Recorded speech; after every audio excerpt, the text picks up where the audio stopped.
India आघाडीची बैठका दिल्लीत पार पडली। जवळजवळ इंडिया आघाडीतले सर्व सदस्य या बैठकीला उपस्थित होते। शिवसेना हा आघाडीतला महत्त्वाचा घटक आहे। शिवसेना पक्षप्रमुख उद्धव ठाकरे आणि मी स्वतः मातोश्री निवासस्थानातून VC द्वारे म्हणजे व्हर्च्युअली त्या बैठकीत आम्ही सहभागी झालो। पूर्ण वेळ संपूर्ण बैठक आम्ही ऐकली, अनुभवली। अनेकांची मतं तिथे मांडली। स्वतः शिवसेना पक्षप्रमुख उद्धव ठाकरे यांनी काही मुद्दे मांडले। उद्धव साहेबांनी असं सांगितलं त्या बैठकीत की आपण महिने भेटत नाही। आता पश्चिम बंगालचे निकाल लागले, ममता बॅनर्जी अडचणीत आल्या, आपण घाईघाईने एक बैठक बोलवली। एरवी आपला संवाद नसतो। हा संवाद डायलॉग वाढायला हवा आणि सातत्यानं आपण भेटत राहिलं पाहिजे। दुसरा त्यांनी महत्त्वाचा मुद्दा मांडला की इतक्या वर्षानंतर सुद्धा इंडिया आघाडीमध्ये कोणी समन्वयक, निमंत्रक, कोऑर्डिनेटर आपण नेमू शकलो तर कोऑर्डिनेटर म्हणजे समन्वयक, निमंत्रक ज्याच्याशी सगळे संपर्कात राहतील तिथे योग्य व्यक्तीची निवड होणं गरजेचं आहे। तिसरा एक महत्त्वाचा मुद्दा त्यांनी मांडला की लोकसभा निवडणुकांच्या आधी आणि आतापासून आपण लोकांमध्ये जेव्हा जातोय, देशाची सत्ता आम्हाला हवी आहे सांगण्यासाठी, तेव्हा लोक विचारतात तुमचा पंतप्रधान पदाचा चेहरा कोण? उद्धवजींचं असं म्हणणं आहे की हा चेहरा आपण निवडला पाहिजे आणि लोकांसमोर तो चेहरा घेऊन जायला पाहिजे की हा आमचा देशाचं नेतृत्व करणारा हा चेहरा। हे 3 मुद्दे त्यांनी मांडले। याशिवाय इतर मुद्दे आहेतच, महागाई असेल, बेरोजगारी आहे, घोटाळे आहेत। पण एकंदरीत इंडिया ब्लॉकमध्ये ज्या सगळ्याच पक्षांनी बैठक झाल्यावर जो एक आराखडा ठरला त्यानुसार भारताच्या मुख्य न्यायाधीशांना सुप्रीम कोर्टचं पत्र लिहायचं आहे। त्याच्यामध्ये देशातला SIRचा विषय आहे, नीटचा विषय आहे, अन्य विषय जे आहेत प्रमुख त्या संदर्भात त्यांना अवगत करायचे आणि शिक्षण मंत्र्यांचा राजीनामा घेतल्याशिवाय आम्ही राहणार नाही अशा प्रकारची भूमिका या बैठकीत ठरलेली आहे। कारण हा हजारो लाखो तरुणांच्या भविष्याचा प्रश्न आहे। त्याच्यामुळे शिक्षण मंत्री जे आहेत देशाचे त्यांना त्यांच्या पदावरून काढावंच लागेल। अशा प्रकारचे भव्य आंदोलन, मोठं आंदोलन करत राहू संसदेमध्ये, संसदेच्या बाहेर एक अशा प्रकारचा आराखडा। आणि पुढली जी बैठक आहे ती हैदराबादला घ्यायचं ठरलेलं आहे ऑगस्ट महिन्यामध्ये आणि यापुढे आम्ही साधारण 1.5-2 महिन्यामध्ये वारंवार भेटत राहू यावर एकमत झालेलं आहे। आंदोलनासंदर्भात चर्चा झाली, पण काँग्रेस जनता पार्टीचं जे 2 दिवसापूर्वी आंदोलन रिलीज झालं त्याबद्दल काही चर्चा झाली? अनेकांनी कॉकरोच जनता पार्टी या विषयावरती आपली मतं मांडली की देशामधला तरुणांमध्ये रोष आहे आणि तो रोष व्यक्त करण्यासाठी हे एक कॉकरोच जनता पार्टी त्यांना एक व्यासपीठ मिळत आहे याच्यावर चर्चा झाली। पण मी असं म्हणतो की ह्याच्यापेक्षा मोठी आंदोलनं अनेक राज्यामध्ये काँग्रेस पक्षाने केलेली आहेत, आता सुरू आहे नीटच्या प्रकरणात खास करून। आणि त्यांच्यावर लाठी हल्ले झाले, त्यांच्यावरती अश्रुधुराच्या नळकांड्या फोडल्या काँग्रेसच्या आंदोलकांवर। पण देशातला मीडिया ते दाखवायला तयार नाही, हे तेवढंच सत्य। तरीही आपण रस्त्यावरती उतरूया आणि आंदोलन करूया, हे सगळ्यांचं म्हणणं आहे. खास करून झारखंडचे मुख्यमंत्री हेमंत सोरेन यांनी ही भूमिका मांडली की सध्या जे काँग्रेस शासित किंवा त्यांची मित्रपक्षांची सरकार आहे तिथे प्रचंड दबाव आहे आणि चारी बाजूंनी दबाव आहे.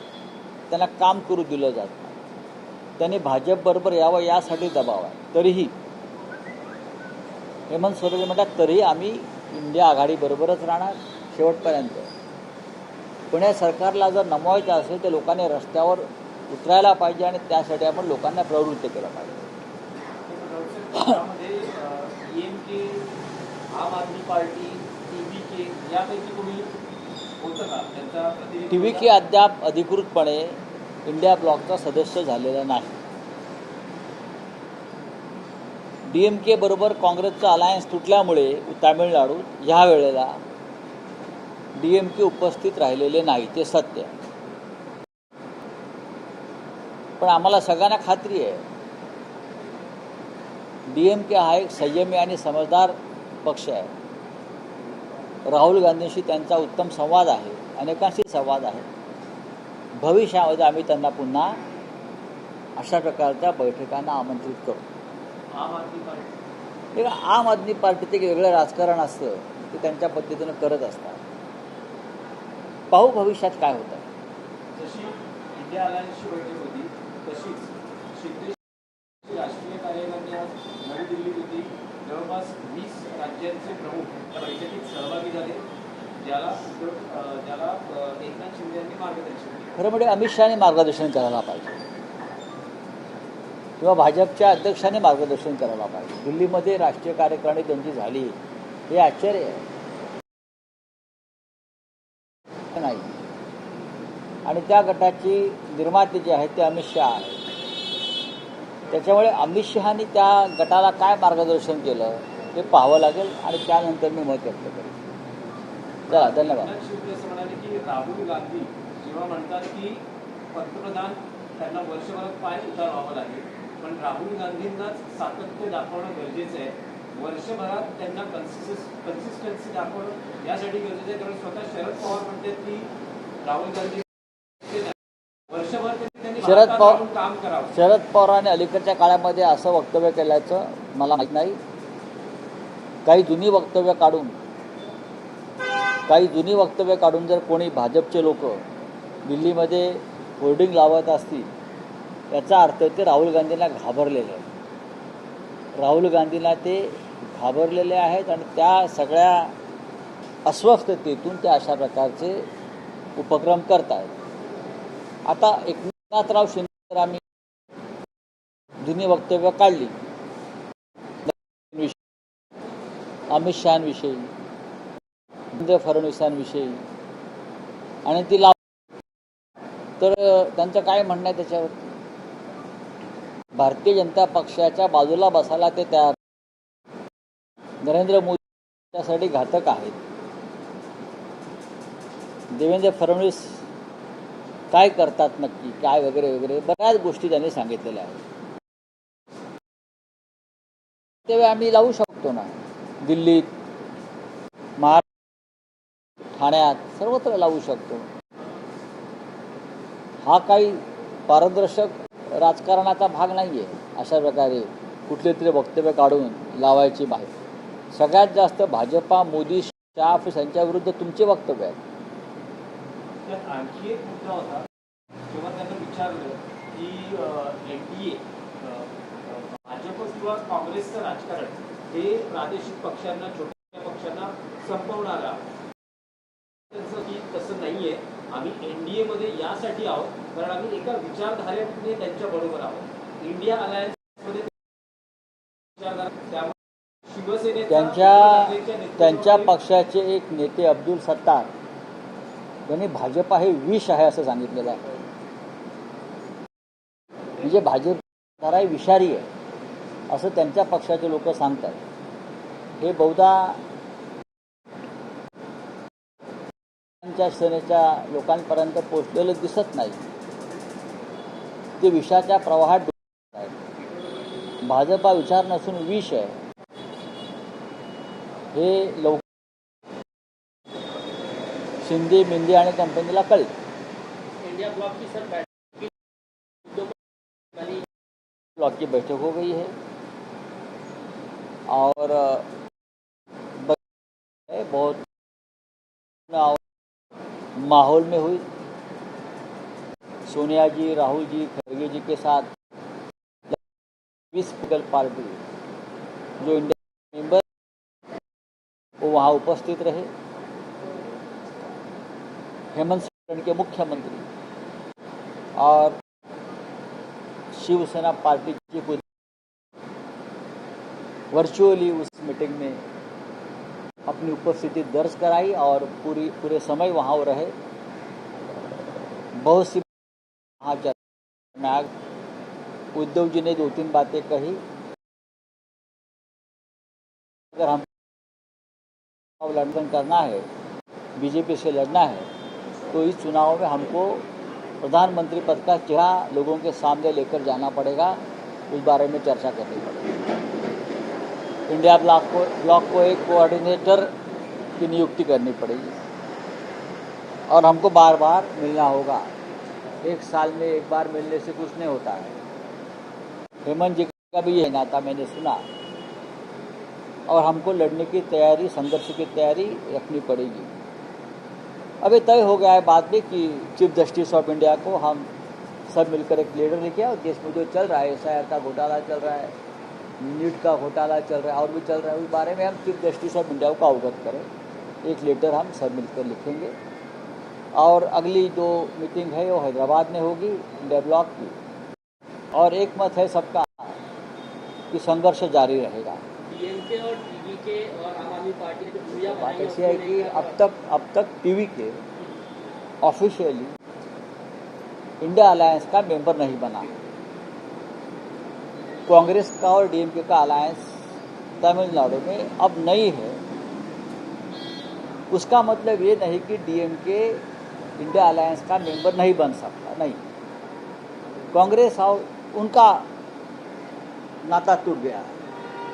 हम उनका आह्वान करेंगे, जो बाद में देखेंगे. आप इंडिया अलायंस के अगर मेंबर है तो कृपा करके आप इंडिया अलायंस से जुड़े रहो. राजनीति में कभी कुछ भी हो सकता है. नहीं, आपका पूरा करो. एकनाथ शिंदे शरद पवार के एक बयान का हवाला देते हुए कह रहे हैं कि राहुल गांधी में कंसिस्टेंसी जो वो है नहीं और उनको जब ये मुझे मालूम नहीं पवार साहब का ये स्टेटमेंट है या नहीं. कोई पुराने स्टेटमेंट मोड़ तोड़कर उसके होर्डिंग लगाकर दिल्ली में आप क्या दिखाना चाहते हैं?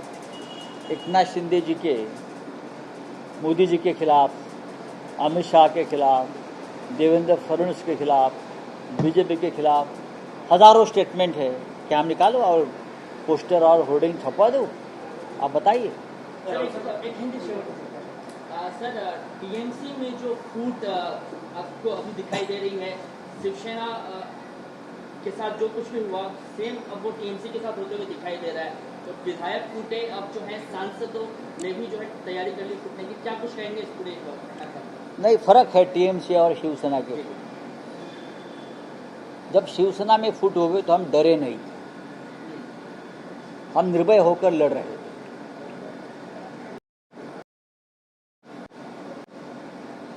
जो भी हम लोग बचे थे वो सब लोग लड़ते रहे, संघर्ष करते रहे और आज भी हमारी पार्टी ठीक है. हमारी पार्टी लोकसभा में जीत गई. हमारा और पार्टी हमारे हाथ से चली गई. तो पीछे कहाँ जिसको जाना है. हमारा ममता दीदी को ये आह्वान होगा, जो मन से टूट गए हैं, जो बेईमान और गद्दार है. आपने सब कुछ दिया उन लोगों को, लेकिन वो आपसे बेईमानी कर रहे हैं, तो उनको भूल जाइए, उनके पीछे मत भागिए. आप में हिम्मत है वापस पार्टी खड़ी करने की और लड़ने की, आप लड़िए, देश आपके साथ है. Thank you. छोड़ो काँग्रेस का. मराठी प्रश्न आहे की आज इंडिया आघाडीच्या बैठकीला बहुतांश नेते हे व्यक्तिशः तिथे बैठकीला उपस्थित होते, पण उद्धव उद्धव ठाकरे हे व्हिडिओ कॉन्फरन्सिंगच्या माध्यमातून तिथे उपस्थित होते. एकनाथ शिंदे असं म्हणतात की उद्धव ठाकरे हे फेसबुक लाईव्हच्या माध्यमातून तिथे नाही. आले, स्वतःचा फेस दाखवला, आतापर्यंत जे सांगायचं होतं ते सांगून निघून गेले. नाही. पूर्ण वेळ आम्ही बैठकीला होतो. आमचा पक्ष पूर्ण वेळ त्या बैठकीला हजर होता. मी तुम्हाला सांगतो, माननीय उद्धव ठाकरे हे जवळजवळ 1.5 तास त्या बैठकीमध्ये उपस्थित होते.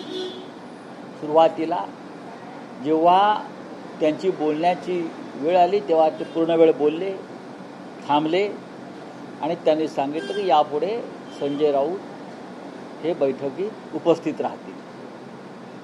माझ्याबरोबर तिथे अरविंद सावंतसुद्धा होते आणि विनायक राऊतसुद्धा होते. हे तुम्हाला मी सांगतो, बैठक शेवटच्या मिनिटापर्यंत आम्ही ही बैठक